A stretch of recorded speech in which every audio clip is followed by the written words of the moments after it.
A special presentation of LLBN with archaeologists Dr. Lawrence Garrity and Dr. Doug Clark. Excavating the Bible. Welcome to this edition of Excavating the Bible, What Archaeology Can Teach Us. This program is dedicated to exploring the contributions of Middle Eastern archaeology to our understanding of and appreciation for the Bible. I'm Doug Clark. I direct the Center for Near Eastern Archaeology at La Sierra University in Riverside, California, and am joined by my co-host, Dr. Larry Garrity, Associate Director of the Center, as well as longtime archaeologist and administrator. And we're also joined by Dr. Kent Bramlett, Associate Professor of Archaeology and the History of Antiquity at La Sierra University. And we all share commitments and love for the Bible, the Old Testament in particular, and archaeology. And we've talked before about the 100+ years that, if you were to add up our archaeological experience, that we can bring to this discussion. And it's part of who we are. It's part of our love. Now, of all of the books in the Old Testament that we love, do we love Judges as much or more than other books? And especially the end of the book of Judges. We've been walking through the Bible book by book, and we have spent some, I think, 6 episodes in the book of Judges, and this is our 7th and final. And it's the end of the book with horrible stories. What do you do with that? How do you relate to those stories in this part of the book? I can tell you what I did as a child. Growing up in our home, we would have daily morning worships, and my father would be reading scripture.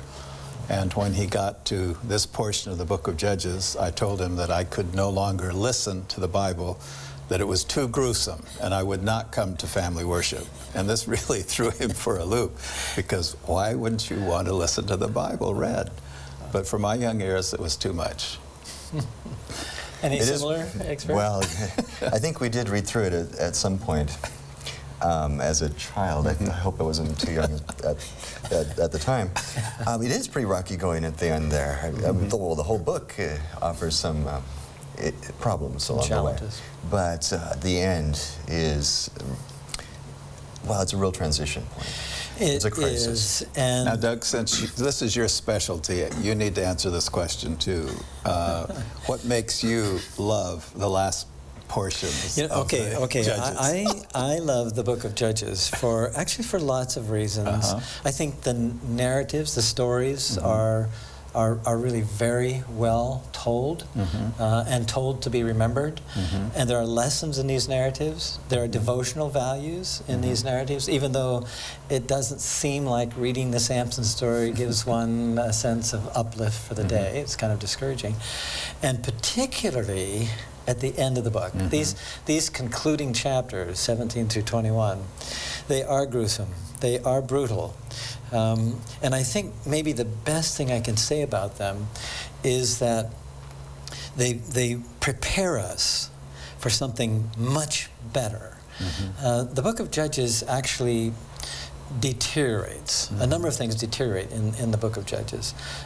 Theology deteriorates, so you're really wondering by the end of the book where God is, especially when you've got these gruesome things going on with the women and with the Benjaminites, and the kind of the splitting of these tribal groups we hoped would stay together and so on. And they're all internal Israelite groupings of people, isn't it? So we're not talking about foreign armies doing this. We're talking about them doing this to each other. Leadership, the whole question of leadership continues to go downhill. The role of women starts in the first part of the book of Judges with Aksa, who actually controls her father with her wedding request, and Deborah. But it ends up with a concubine being cut into pieces, and then the very end, these virgins in the vineyards are just taken, and everybody seems to think that's okay. So there is this move, and even in the the literary structure of these stories, there is a collapse. So everything collapses at the end of the book of Judges, which should, at least I think in the minds of ancient Israelites, create a vacuum. So what are we going to do? Well, there's a hint. There was no king in Israel. That's why some of these things happened. So what should we anticipate? There's a little hint, just kind of looking ahead at some possible solution. And then, of course, we come to the time of the monarchy and of the kings and so on. So in terms of biblical books, we want to rush on to the book of Ruth, don't we? Which I think is our next... correct. You know. I mean, Ruth. I mean, what a story. What a terrific. Probably the best story in the Hebrew Bible. And maybe in a good deal of ancient literature. That will be refreshing to do after these books. But again, I think there are important lessons to learn from Judges, including devotional ones. If God can use these kinds of people, then we really don't have a lot of excuses to accomplish something helpful. So I think there are those values, but it's hard, so we want to look at that. And we want to look at some archaeological connections as well. Before we do so, we have some things on the tables in front of us, and maybe if we can find out what's going on in this table, and then we'll move over to this one. You're the expert on ceramics, Well, so why don't you? You're standing behind the chalices here. But they're cultic, aren't they? They are, yeah. We chose items today which would relate to household religion. Well, these could have functioned in a temple, except that in the Iron One period, the time of the Judges, we don't have temples, we don't have palaces. It's quite egalitarian. So these are chalices probably for burning incense. Certainly the one with the holes in it, I believe that's for the air to circulate. Incense was extremely important in temples through all of antiquity. And then the chalices could hold libation offerings, liquid offerings that are brought before the image. We'll be getting to that part of the story. So what do we have here? Would we call those teraphim? They're certainly human figurines. I know that one theory that belonged to, wasn't it Rebecca when she was riding off, or was it Rachel? Rachel, sitting on the family gods, which were supposedly indicating that she inherited the rights from her father, and her father chased her down and said, why did you take those away? Is that still thought to be that situation? Probably so, which would suggest then that these not only represented the sorts of things people often attribute to them, like fertility, like the mother goddess, even if now kind of removed from the earlier kind of Canaanite sense, and even earlier sense of a mother goddess. Maybe something about nurture and so on for the family. But then in the story you're talking about... which is earlier than the time of the Judges, of course. Some kind of, I don't know if you'd call them title deeds, but somehow some sense of ownership tied to them. And then we have some animal figurines. Almost all of these, at least I think, are bovine, would be cow, except the first one over here, the front one. And this one is clearly, when you look at the horns on the side of its head, the ram, a sheep of some kind of ram. The hole typically suggests some kind of liquid, but there doesn't seem to be a place for the liquid to come out, as with these other ones that we'll look at in a minute. But this one also is interesting in that it has a hole all the way through in the front and the back, so that wheels. This could move. So would that make it a toy, or would that still suggest some kind of use in a worship setting? I think that's the debate. People do debate about that. Many of these and many people would, figurines. and I think many people would say that if you have something for liquid, like these two have, that's pretty obviously going to be ceremonial. Pouring a libation. That's right, a libation, a liquid offering in a worship setting. The others, including this two-headed one. And two-headed animals, like two-headed calves, have often been seen as portents or omens. So I see that as being very possibly cultic, religious. Right. Especially the two-headed one, I think is what you're saying. Right. Now, what we want to think about, especially when we turn to some slides of archaeological connections with this part of Judges, a kind of a sense that anthropologists in particular have alerted us to, and that is a sense of, we might even call it superstition or magic or something like that, in which these vessels, especially the ones used in worship settings, carried a significance and maybe even some kind of power or some kind of potency. I think those of us who live and are raised and work in the West, in the Western world, don't typically think in those terms. But in the East, it would come quite easily. That's right. So, well, then let's look at the some slides here, and in the process, we'll kind of walk through a little bit of the stories in this section of the book of Judges. Oh, our faithful outline. We have been through a lot with the book of Judges, and we come now to the concluding stories, chapters 17 through 21, which relate to what figures? Which relate to what accounts? What's happening in these chapters? Well, the first story starts with this Micah, not of course the prophet Micah, no. but he is an individual who lives in he's Ephraimite, and his mother has quite a quantity of wealth. I guess it's close to 28 pounds if you calculate the 1,100 shekels. And he goes missing, and he admits that he's the one that took it. But his mother's already cursed the person that took it, so what is she supposed to do? And curses would carry power, so there's a fear here. You can't take it back. Maybe you can circumvent it. So she offers 200 shekels as an offering to make an idol, a silver image, which they then do. And Micah then... The mother must be generational here. She must be more like a grandmother, because Micah first appoints his son as the priest. Yeah, interesting. But then there's this Levite coming up from Bethlehem. And he says, well, this would be more proper. So we'll have the Levite be the priest. And the Levite was in the lineage of whom? Aaron. No, this Levite is a Judahite. He's one of the people of Judah who is a Levite, which I think suggests, and we've seen this a couple of places, which I think suggests that Levites weren't only tribal or tribally distinct from another tribe, but maybe some kind of guild of worship functionaries, because we have this a couple of times in Judges, and we have it here. So here's a person of Judah who is a Levite too, so it's an interesting thing. I mean, people may be able to understand that in different ways, but a number of scholars have pointed that out and said that we need to think about kind of a religious leadership core of some kind, and we may have that here. When you mentioned the curse that would be hard to take back, made me think of Jephthah's commitment to what he would do when the vow, when he came home, and then his daughter came out, and he couldn't do anything about that since he'd already made the vow. Well, and the cursing, the curses, not the cursing, but the curses that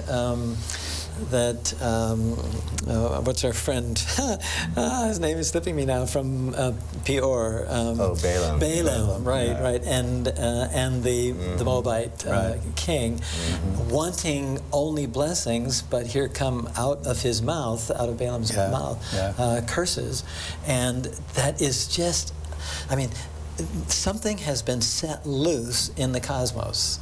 A curse or a blessing, or what you say, turns the world in the direction of those words. I mean, execration texts on bowls. You break the bowl, and there's a curse out comes the curse. Unleashed. So I think part of this superstitious worldview we have to take account of if we want to understand what these books are about. Okay, Kent, you are our map man. Tell us about this. Well, this is, again, it's internecine. Right. It's intertribal here. And so we're really dealing with the area of Benjamin. I mean, that's sort of the focus, the epicenter of these stories. But there's always people from Ephraim. And, of course, references several times to Bethlehem. You'd think that Bethlehem is something important, but maybe it's that these stories are remembered partially because they're connected with the later of course, emergence of kingship from David, who comes from in this area. Right. So Judah, Benjamin, and Ephraim seem to be the focus here. Right, and so we don't have in this section of the book of Judges these external forces. We don't need external forces because it's just collapsing internally. It's really the first enemy, story of Judges where we don't have an external enemy. Correct, correct. Which is interesting, which means that in terms of the chaos, they don't need a foreigner. They can do it themselves. They can create chaos on their own, which I think, again, contributes to this gradual decline of everything in preparation for there was no king, so we are ready. Right. And that is, we might say, that is the core, the central area of ancient Israel. The hill country here, you have the coastal plain, the foothills, but this is the heartland. The earliest Israelite settlement is found there, right. And it's really the core. And do you think there's a reason why the Israelites settled there? Is it probably because the main roads are elsewhere, and so the Canaanite settlements are down lower, and exactly. So this was more empty land? And the Egyptian Empire controlled the lowlands up until 1200 BC. So they were sort of hiding out in the hill country, as it were. We call that the frontier. I mean, anthropologically speaking, it's a very well-defined sort of fringe of the empire region that offers more freedom to the small people, to the tribes.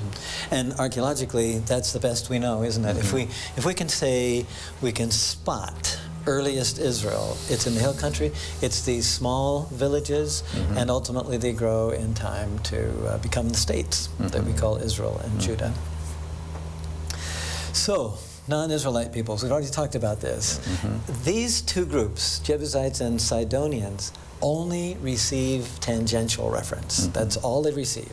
Otherwise, Israel can take care of its own chaos and bring itself further into chaos. And the Jebusites really are in this area where the tribes find themselves. The Jebusites exist. Right. The Sidonians are off to the side, more or less. Correct, correct. And we have Jebus, or Jerusalem, also on this list. So the major locations that show up in these stories, just say a word or two about these cities, about Bethlehem. Actually, Kent, you did already, and we talked about David and so on. What about Shiloh, Gibeah, Bethel, and then we've got, and we need to talk about Dan as well, Laish and Dan, and then to Mizpah. Well, Shiloh was a very important religious site. This is where, the tabernacle was located there until Shiloh was destroyed about 1050 BC. Utterly wiped out for, henceforth, it's gone. Gibeah, this is the town where Saul comes from, and excavation showed something of a palace. It looked like a palace that was found there. Could relate to the early. And partially because that was their first king, Saul, in the Hashemite dynasty, which we're well acquainted with because of our work in Jordan. King Hussein built his palace in Gibeah over the palace of Saul, and was only partially completed when the Six-Day War took place. And so for many years thereafter, you saw this unfinished palace of King Hussein. Interesting succession. It was, and there was symbolic reasons for him putting the palace there. Okay, so what about these others? Bethel, Mizpah? Well, Bethel is important, of course. Jacob has his dream there, and it continues on as a sacred site. And later on, of course, Bethel and Dan were the two places where Jeroboam settled a tabernacle. So the southern and sanctuary. The northern extent of his with kingdom. the golden calves and so keep forth. the people from going to Jerusalem after the kingdom breaks. Correct. Laish, or Dan. Well, the Danites only had two real cities, Zorah and Eshtaol, before the migration. The others seem to have fallen into Judah or Ephraim. But when they migrate north, they take this one city known as Laish, annihilate, wipe out, utterly destroy the peace-loving unsuspecting, and then rename it as Dan. Now that is one of the stories that we're dealing with in this section of Judges, and it's this move from near the southwestern coast, near the coast. It's supposed to be between Judah and the coast, but evidently nothing was ever they couldn't get it there because the Canaanites were too strong. And Philistines immediately to the south. And then so it moves all the way up to north of the Sea of Galilee in what we call, well, becoming Dan is the center, and so on. And there are interesting references to the Danites in the poetry of Judges 5, the Song of Deborah. The Danites whose ships are in the sea. So is there some kind of connection with the sea peoples that people would go back to? Some have. You know, there's a mention of this too in Genesis, Genesis 14, when Abraham chases after Lot. Remember when he was captured by the kings from the east? And they went as far as Dan, but then there's a little footnote in the text that says, of course, Dan was Laish in those days. Right. And so it's obvious that an editor has brought it up to date so people would know what they were talking about when it was no longer over time they would not have remembered. Right, and so especially since it changed into the hands of Israelites, and they wouldn't necessarily want to remember too much of the earlier history. Yeah. So we do have these stories. There's another thing I wanted to mention before we move on too, and that is that in the story you were telling, Kent, about Micah and about the Levite and so on, goes into chapter 18. It ties together. It does, and we have there this household shrine. We want to talk about that because that becomes central to the story, and it also houses Micah, and it also, you've got the Levite there and the movement out, but the household shrine with you use the word teraphim, with, I think there are about 4 words, 4 different kinds of, a molten image, a sculpted one, the teraphim, and one other, I've forgotten what it is now. Oh, the ephod, which the ephod, is defined differently. Right. It's not your regular ephod. I mean, okay, regular ephod, I'm not sure what that means exactly, but typically that's associated with the high priest's garments, or the priestly garments. But this ephod is something that is made, not out of cloth, but something associated with divination in many contexts. Right. And I think that comment is an interesting one, Kent, because, again, we're not used to thinking about divination. What would that be about? I mean, that's from a long time ago in a far, far away place. But this is part of their world. It is definitely. So we want to explore that with some of our slides, too. Some archaeological connections. There we have the sculpted and molded images, ephod, teraphim, which is simply the plural of a word. We do have weapons that come up in this story. I put this up here because of the numbers. These numbers recorded for us in this section of Judges are a bit challenging because the population wasn't huge, and so there may be a translation problem here. That's right. There may be an internal solution to that because the word for 1,000 has other meanings. Exactly. Yeah. But it's this part that I want us to spend the rest of our time with, thinking about religious installations that are domestic. Well, the two of you have spent your lives excavating this, haven't you? My very first season, I excavated this lower corner. And I think, Kent, you were saying you were right down about here. Yeah, just past the doorway and the first couple of pillar bases. Right. Well, it's become a very famous painting, hasn't it? That you see published in many different places because it's probably the best preserved 4-room house from the time of the tribes. Right. Preserved because of all the mud brick. I dug through 2 meters of just mud brick to get to the floor. You remember that because you're about 2 meters tall. And there was 1 meter of other debris over top of that. Okay. So next to that, just to the left, in fact, here is the footprint of that house, and just off to the south is this area, which is we call it a household shrine, or an installation, a worship or cultic installation. The picture is kind of shadowed here, but here's a standing stone, and then here is an altar, and then it's stone paved, probably some stones to support some posts with some kind of curtain between them. And then just to the east of that is a dirt floor, a little pantry, and a place to cook food. So there is a household shrine that is separated from your cooking and food preparation only by a curtain. There's another view of it. And here's the stone ring fire hearth, and a grinding stone for making the bread. And the standing stone, of course, represents deity and an aniconic, that is without a specific image. And that's the top stone. And in that's the picture. stone Yeah. up at the top, right. Now, here it is, and here's the standing stone right here, and here's the altar that's here. And here's the kitchen area. And then this little cove here, or alcove, some would call religious too, maybe with some standing stones that had fallen over. So there might be something religious in this part of the building as well. What is this from, Kent? This is from a little bit later. Yeah, getting close to 1000. So in the later part of the 11th century, but it's an open-air shrine. Right, and so it's the end of the time of the judges. It is, yeah. Right. And this was all broken up and found in and among those stones from the last Actually, picture. in 2 layers. A repair layer was laid over this, so they were put there carefully to keep them in sacred space. You can't throw the religious objects out on the dump. Right. No, So they always cannot. buried them in temple compounds. Right. So this is an interesting model shrine, and there are lots of these around. This is illustrative. Working on issues of gender is a problem with this particular one. It appears, well, there is evidence for androgynous types of figurines, and so maybe that's what we have here, having characteristics of both. These a bit more modest. Also found right next to it. Okay, what do we have here?